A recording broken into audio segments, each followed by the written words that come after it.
S, வீடு, schools, hotels, store room இங்கெல்லாம் partition wall கட்டணும்னாலும் இப்போ பில்டிங் போனஸோட first choice Renocon Rapid Wall Panels. Prasanna Balaji அவர்களே, எங்கள் சந்திரசேகர் அவர்களே, இங்கே ரொம்ப அழகாக என்ன வரவேற்றாங்க. இதுக்கு மேலே அழகாலாம் பேச ட்ரை பண்ணக்கூடாது. அதனால் எனக்கு தெரிஞ்ச உண்மைகளை மட்டும் பேசிட்டு போகிறது தான் நல்லா இருக்கும். ஏன்னா சில எங்கே போட்டி போடணும் எங்கே போட்டி போடக்கூடாதுன்னு தெரிஞ்சாலே அதுவே ஒரு கெட்டிக்காரத்தான் தான். ஊரே உறவே தமிழே வணக்கம். 3 தருணங்களை இங்கே நான் நினைவு கூற விரும்புகிறேன். கர்னல் கொட்டாரி கனகையன் நாயுடு, CK நாயுடு என்று எங்கள் அப்பா அவருக்கு அவ்வளோ பெரிய ஃபேன். அவர் சொல்லி தான் எனக்கு தெரியும். அவர் ஆரம்பித்து வைத்த ஒரு ஸ்போர்ட்ஸில் நமக்கு கிடைத்த வெற்றி நம் சுதந்திர போராட்டத்திற்கே ஒரு ஊக்கமாக இருந்தது.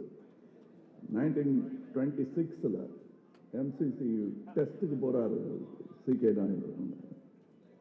11 சிக்ஸர்ஸ், 183 ரன்ஸ். இந்த பிரிட்டிஷ் கிரிக்கெட் அணியும் சரி, பிரிட்டிஷ் அரசும் சரி, வெல்ல முடியாத ஒரு விஷயம் இல்லை என்பதை நமக்கு நினைவுபடுத்தியவர் அந்த CK நாயுடு. அதுவும் ஸ்போர்ட்ஸ் மூலமாக. அது ஒரு தருணம், இந்தியா உணர்ந்த தருணம். அதற்கு அடுத்து லாலா அமர்நாத் 1933 அவர் செஞ்சுரி அடிக்கிறார். இந்தியாவின் முதல் செஞ்சுரி அது. இப்ப நம்ம கிட்டத்தட்ட இந்தியாவின் சுதந்திர செஞ்சுரியை நோக்கி நடந்துட்டு இருக்கோம். அதுக்கப்புறம் என்னுடைய சகோதரர் கபில் தேவ் அவர்கள் 1983 அந்த கோப்பையை பணிவாக சென்று வாங்கி கொண்டு வந்தார். வெற்றி, கம்பீரமான வெற்றி. அவர் அதை பெறும்போது பணிவாக பெற்றுக்கொண்டு வந்தார். இந்தியா சுதந்திர நாடு என்பதை மறுபடி அழுத்தி சொல்லி விட்டு வந்தார் அவர். நண்பர்களே, விளையாட்டு என்பது trying to experiment with the extent of your endurance என்பது மட்டுமல்ல, அது ஒரு தேசத்தின் ஆரோக்கியத்தின் அடையாளம். அது ஒரு தேசத்தின் வலிமையின் அடையாளம், தேச மக்களின் வலிமையின் அடையாளம். விளையாட்டு ஒரு தேசத்தின் மன உறுதியின் அடையாளம். தேசம், அதன் வீரம் எல்லாவற்றையும் பிரதிபலிக்கிறது இந்த விளையாட்டு. அது மட்டுமல்ல, ஸ்போர்ட்ஸ் தியாகத்தின் அடையாளமும் கூட. 50 பேர் ஓடும் ஒரு மேராத்தானில் பங்கெடுத்துக் கொள்கிறானே, அதில் ஜெயிப்போமான்னு தெரியாது. ஆனா ஓடுறாங்க பாருங்க, அந்த தியாகம் புரிந்தால் இந்த ஜனநாயகம் புரிந்துவிடும். 3வது தருணம், தென்னாப்பிரிக்காவில் அபார்த்தைடு நிறவெறி கொடுமையான அரசு அங்கே நடந்து கொண்டிருந்த போது அதன் தேசிய ரக்பி அணி ஸ்பிரிங் போக்ஸ் என்று சொல்வார்கள். அது வெள்ளையர்கள் தவிர வேறு ஆள் கால் வைக்க முடியாது, அந்த ஜெர்சியே போட்டுக்க முடியாது. ஆனால் நெல்சன் மண்டேலா அவர்கள் அதிபரான பிறகு அந்த ஜெர்சியை போட்டுக்கிட்டு அவங்க இன்டர்நேஷனல் கோப்பையை வெல்லும் போது அங்கே அமர்ந்திருந்தார். நான் சொன்னேனே, அவருக்கு அந்த ஜெர்சி போடும்போது தெரியுமா ஜெயிக்க போறாங்கன்னு. அவங்க விளையாட வந்ததே அவரை பொறுத்தவரையிலும் வெற்றி தான். ஆனா ஜெயிச்சு காட்டிட்டாங்க, அதுக்கு மேல சந்தோஷமா சுத்தாரு அவர். அந்த ஸ்போர்ட்ஸுக்கு அந்த வலிமை இருக்கிறது. இந்த ஒரு வெற்றி தென்னாப்பிரிக்காவின் முகத்தையே மாற்றியது. அதாவது நான் ஸ்போர்ட்ஸ்ல மட்டும் இல்ல, அவங்களுடைய மனதிற்கு கிடைத்த சந்தோஷம் இருக்கிறது. இதுலயும் நமக்கு மோனோ கல்ச்சர் கூடாது என்பதுதான் என்னுடைய ஒரு விமர்சனம் கூட இல்ல, ஆசை. எனக்கு பிடிச்ச ஒரே விளையாட்டு தான். எதுவுமே ஒன்னே ஒண்ணுதான் எல்லாரும். ஒரே மொழி, ஒரே ஜிம்பா, ஒரே சப்பாத்தி. நடக்காதுங்க. அப்புறம் ஒரே பொட்டு, ஒரே நாமம், நடக்கவே கிடையாது. அது அவங்களுக்கு விட்டுருந்தோம். அதை புரிந்து கொள்ள வேண்டும். ஸ்போர்ட்ஸ் அதை உங்களுக்கு கற்றுக் கொடுக்கும். அதனால் இது முக்கியமானது. முன்பெல்லாம் பிள்ளைகளை நீ போய் அதெல்லாம் விளையாட்டுன்னு பண்ணிட்டு படிப்பு விட்டுறாத அப்படிம்பாங்க. வாழ்க்கையின் ஒரு பகுதி கல்வி, மிக மிக முக்கியமான பகுதி ஆரோக்கியம். அதை உங்களுக்கு நீங்கள் அறியாமல் அள்ளி கொடுப்பது இந்த ஸ்போர்ட்ஸ். ஸ்போர்ட்ஸை பத்தி ஏன் தெளிவா சொல்றேன்னா, நீங்க மசில் கல்ச்சரும் ஸ்போர்ட்ஸ் தான். ஆனா அது வந்து தனிமையா பண்ணணும். மேரத்தான் ரன்னிங் மாதிரி நம்ம உடம்பு, நம்ம வலி, நம்ம தான். இந்த கூட்டு முயற்சி இருக்கிறது, அதுல இருக்கிற சந்தோஷமும் அது. அதனாலதான் நான் சினிமாவை மோஸ்ட் டெமோக்ராட்டிக் ஆர்ட் என்று சொல்வேன். என் படம் என்று சொல்லிக் கொள்வதில் எனக்கு நம்பிக்கையே கிடையாது. அது என் படம் சொல்லிட்டு அது என்னோட நின்றுடும். அது உங்கள் படமாக போதுதான் எனக்கு வெற்றி. ஆக என் படம் என்று வெற்றி பெற்ற படத்தை கூட யாரும் சொல்ல முடியாது. எங்கள் படம், அது உங்களையும் சேர்த்துத்தான். அது கடைநிலை ஊழியன் ஒரு போக்கஸ் புல்லர் விட்டான்னா, ஒரு ஸ்டண்ட் மாஸ்டர் சரியா கத்துக் கொடுக்கலன்னா, இல்ல ஸ்டண்ட் மாஸ்டர் இல்லாம நானே பண்ணிக்கிறேன்னு ஆரம்பிச்சோம்னா என்ன ஆகுங்கிறதுக்கு பேர் உதாரணம். என்ன பல விஷயங்களுக்கு உதாரணம் சொன்னார்கள். பெரும் ஆசான்கள் எனக்கு இருந்திருக்கிறார்கள். படிக்காத மேதை என்றெல்லாம் என்னை பாராட்டினார்கள். படிக்காமல் மேதையாவது இருக்கட்டும், படிக்காமல் மேடையே ஏற முடியாது. டயலாகாவது படிக்கணும்ல. அப்போது எனக்கு பாடம் கற்றுக் கொடுத்த மேதைகளின் பட்டியலை நான் உங்களுக்கு சொன்னால் நான் எவ்வளவு படிக்காதவன் என்பது உங்களுக்கு புரியும். எனக்கு யூகேஜியில் தமிழ் கற்றுக் கொடுத்தவர்கள் 3 பேர். கலைஞர், கண்ணதாசன். அந்த உச்சரிப்பை எனக்கு சொல்லிக் கொடுத்தவர் நடிகர் திலகம் சிவாஜி கணேசன் அவர்கள். போதுமா என் வாத்தியார் பட்டியல்? அவங்களுக்கு பிடிச்ச படிப்பு. அதனால ஸ்போர்ட்ஸ் மேனையும் அப்படித்தான் மதிக்கணும். நீங்க படிக்கிற ஸ்போர்ட்ஸ் மாத்திரம் நல்லா பண்றாருன்னு அப்படி நினைக்காதீங்க. முகமது அலி ஒரு பாக்ஸர், குத்துச்சண்டை வீரர், அவ்வளவுதானே இல்ல. யுஎஸ் அரசியலில் ஒரு முக்கியமான குரல் முகமது அலி. வெள்ளை மாளிகைக்கு சவால் விட்ட ஒரு அழகன், கருப்பழகன் அந்த முகமது அலி. அந்த கேள்விகளுக்கெல்லாம் பதில் தெரியாமல் வெள்ளையர்கள் திக்குமுக்காடிய தொலைக்காட்சி பேட்டிகளை எல்லாம் நீங்கள் இன்றும் பார்க்கலாம். ஸ்போர்ட்ஸுக்கு அந்த பலம் உண்டு. இந்த உலகத்தை மாற்றும் வல்லமை விளையாட்டுக்கு இருக்கிறது. உத்வேகம் அளிக்கவும் மக்களை ஒன்று திரட்டவும் இது பயன்படும். எப்படி சினிமா பயன்படுகிறதோ, சினிமா தியேட்டரில் தான் முதலில் ஜாதி ஒழிந்ததாக நான் நம்புகிறேன். அது வீதிக்கும் வர வேண்டும் என்பதுதான் என் ஆசை. அது என் வாழ்நாளில் வர வேண்டும் என்பது என் கடமை. பெர்லின் ஒலிம்பிக்ஸில் ஜெஸ்ஸி ஓவன்ஸ் வெறுங்காலுடன் ஓடி அன்றுதான் நரைக்க ஆரம்பித்தது ஹிட்லரின் மீசை. அப்படி செய்ய முடியும் ஸ்போர்ட்ஸினால். நம்முடைய டாக்டர் ஆதர் ஹவர்ட் பயிற்சி அளித்த நம்முடைய ஃப்ளையிங் சீக் என்று சொல்வார்கள், அவரும் அப்படிப்பட்ட உதாரணம் தான். என் சகோதரி பிடி உஷா, அவரை பயிற்றுவித்த நம்பியார் அவர்கள், இவர்களும் முன்னுதாரணங்கள் தான். இதை ஏன் இந்த பட்டியலை போட்டுக்கொண்டே வருகிறேன் என்றால், இங்கே களமாடுபவர்களும் களமாடுபவர்களுக்கு கற்பிப்பவர்களும் பாராட்டப்படுகிறார்கள். அதனால் இது தமிழகத்திற்கு கிடைக்கும், தமிழக ஸ்போர்ட்ஸுக்கு கிடைக்கும் ஒரு பாராட்டு விழாவாகவும், முக்கியமாக சகோதரர்களே, 40 வருடமாக நாம் நற்பணி நற்பணி என்று சொல்லிக் கொண்டிருந்த பொழுதெல்லாம் எதுக்கு இதையே செஞ்சுட்டு இருக்கோம், நாங்கள் சினிமா மாத்திரம் பார்த்துட்டு போயிடுறோம், என்ன இது கொஞ்சம் கஷ்டமா இருக்கு அப்படின்னு சொல்லிட்டு இருந்தபோது கொஞ்சம் பொறுத்தரு, நல்ல அரங்கில் உனக்கு மரியாதை கிடைக்கும். இதோ உங்கள் பெயரை சொல்லி, உங்கள் கட்சியின் பெயரை சொல்லி இங்கே உங்களை பாராட்டுகிறார் ஒரு அமைச்சர்.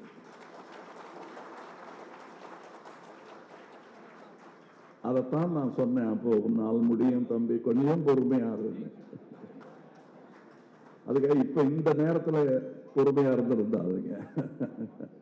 இது நம்ம களமிறங்க வேண்டிய நேரம். எந்த களங்கிறதுனா அது வேற களம், அங்க பேசிக்கலாம். இந்த மேடையில்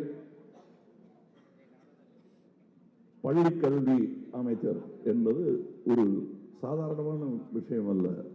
நாளை நமதே நாளை நமதேன்னு நான் சொல்லிட்டே இருக்கேனே, அந்த நாளைக்கான விதை போடும் விஷயம் என்பது. அதனால்தான் இந்த ஒட்டுதல் பற்றுதல் எல்லாம் எங்கள் இருவருக்கும் கனவு ஒன்றாக இருக்கும் பொழுது நினைவும் ஒன்றாகவே இருக்கும். ரோட்டரி மற்றும் பெஃபி குடும்பங்களுடன் இந்த அவையில் இணைவது எனக்கு பெருமகிழ்ச்சி. பழைய ஆட்கள், பழைய தோழர்கள் இங்கே இருப்பார்கள். என்ன பண்ணணும்னு அடுத்து நற்பணிங்கிறீங்க, என்ன பண்ணணும், ரத்த தானம் பண்ண சொல்லிட்டீங்க, பண்ணிட்டோம், அது பண்ண கண்ணு கொடுக்க சொல்லிங்க, ஒண்ணுமே இல்லைப்பா. இதுக்கு முன்னாடி இது எதுவுமே don't invent the wheel, don't reinvent the wheel, it's been ton.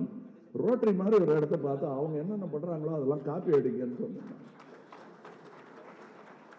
இப்பவும் அதான் சொன்னேன், தேடுங்கள் தேடுங்கள், தேடி தீர்ப்போம் வா என்று எழுதிய புத்தகம் உங்களுக்காக எழுதியதுதான். இன்றும் இந்த மேடையில் பாரதி சொன்ன அந்த பாப்பாக்கள் எல்லாம் ஓடி விளையாடி பதக்கமும் பெற்றுக்கொண்டு இங்கே வந்திருக்கிறார்கள். இதில் என் பெண்ணும் இங்கே இருக்கிறார், கண்ணகி நகரிலிருந்து. எங்களுக்கு இது திடீர்னு ஏற்பட்ட உறவு இல்லை, அதுக்காக சொல்றேன். ஏதோ சினிமா நடிகனை கூப்பிட்டு ஒரு ரோட்டரி சங்கம் ஒரு விழா நடத்தணுன்றது இல்லை, இது நீண்ட தொடர்பு. இதுவே ஒரு மாரத்தான் ரன், அது இன்னும் ஓடிக்கொண்டே இருக்கிறோம். அதில் இப்படி ஒரு சக்கரம் எங்கள் கல்வி தேருக்கும் விளையாட்டு தேருக்கும் கிடைத்த சக்கரமாகவே நாங்கள் நினைக்கிறோம்.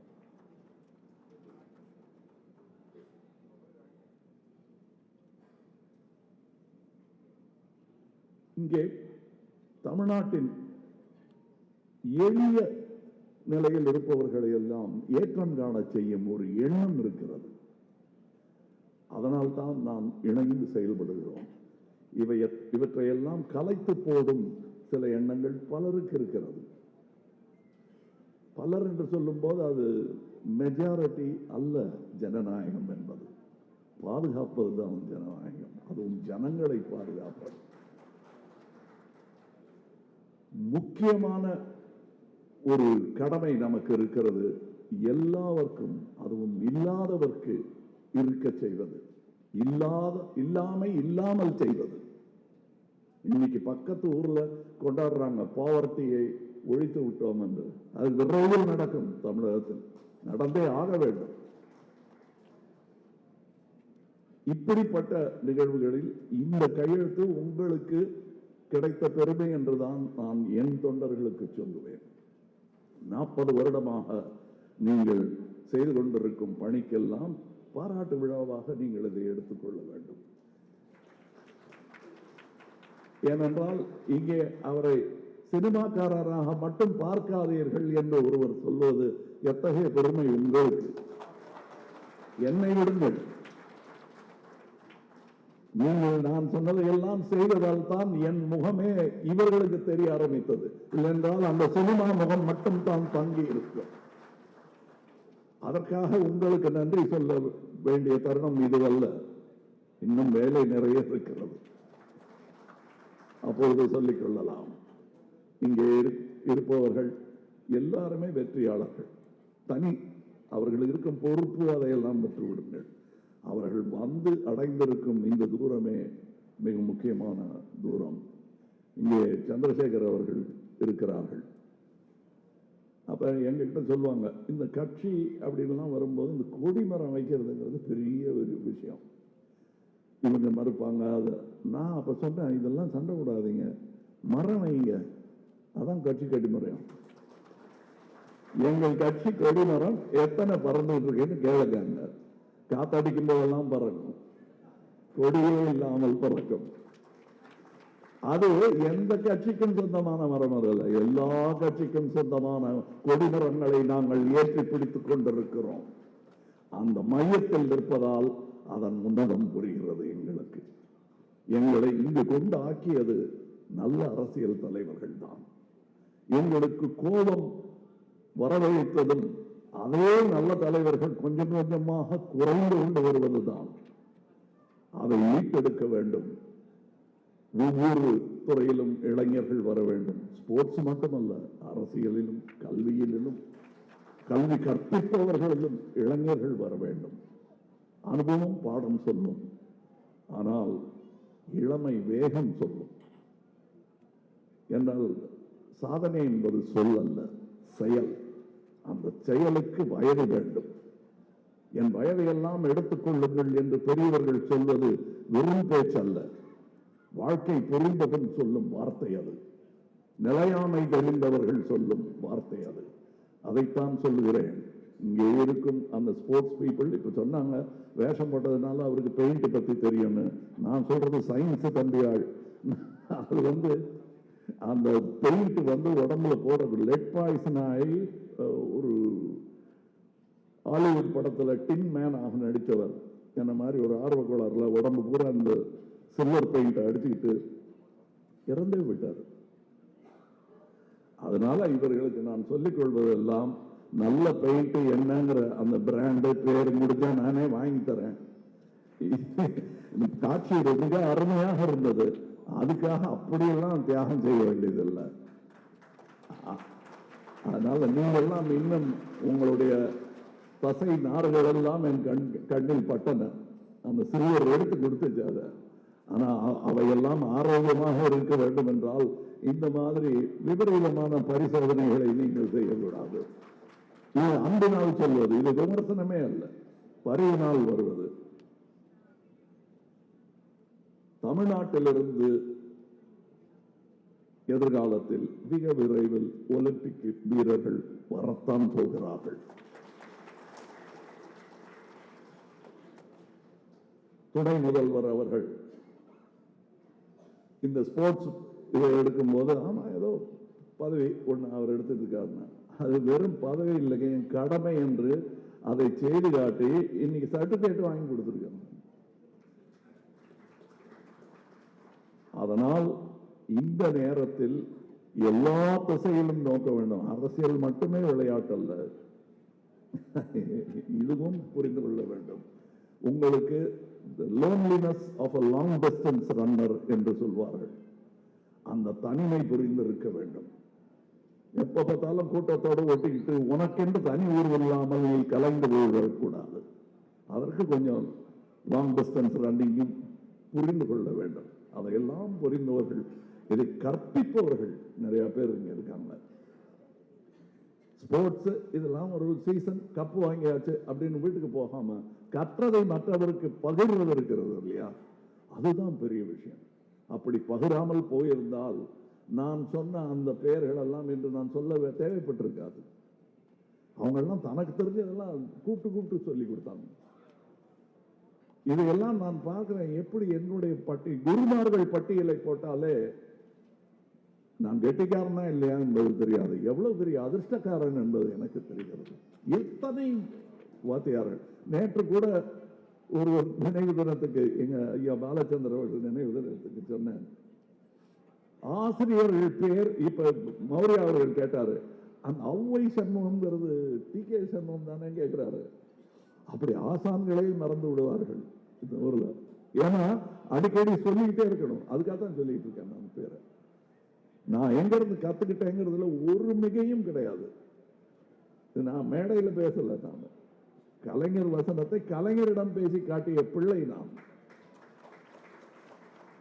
அதுக்கப்புறம் அவர்கிட்ட கொண்டு போய் நான் தேவர் மகன் ஸ்கிரிப்டை கொடுத்து இது எதுக்கு என் கையில கொடுக்குறேன்னு அவரு, நீங்க அதை கொஞ்சம் வாங்கணும் என்ன நீங்க டைலாக் எழுதின அதே நடிகர் தளத்துக்கு நான் எழுதிட்டேங்க டைலாக், நான் பாஸ் ஆகிட்டேன்னு சொல்றதுக்காக போனாங்க.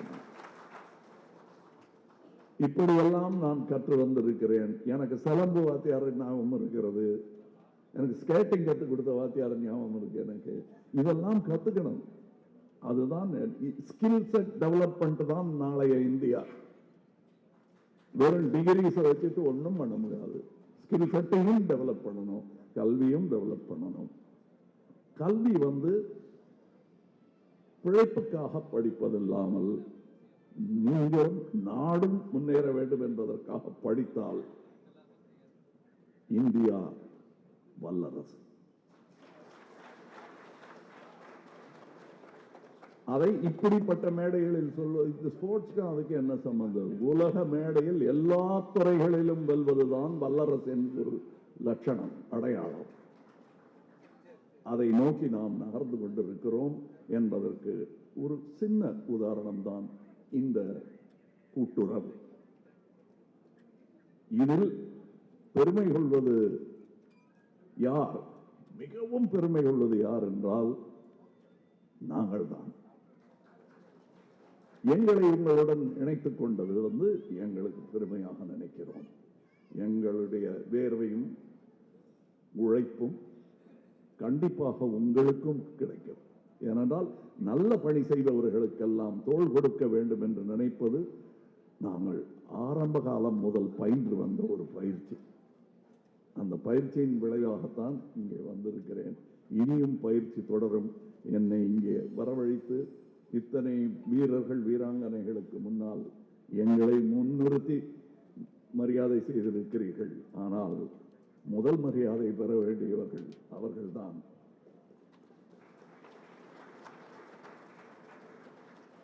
அவர்களுக்கு மரியாதை செய்வது, பிற்பாடு எனக்கு கிடைக்கும் மரியாதையை பணிவுடன் பெற்றுக்கொள்வது என்றுதான் நினைத்து வந்தேன்.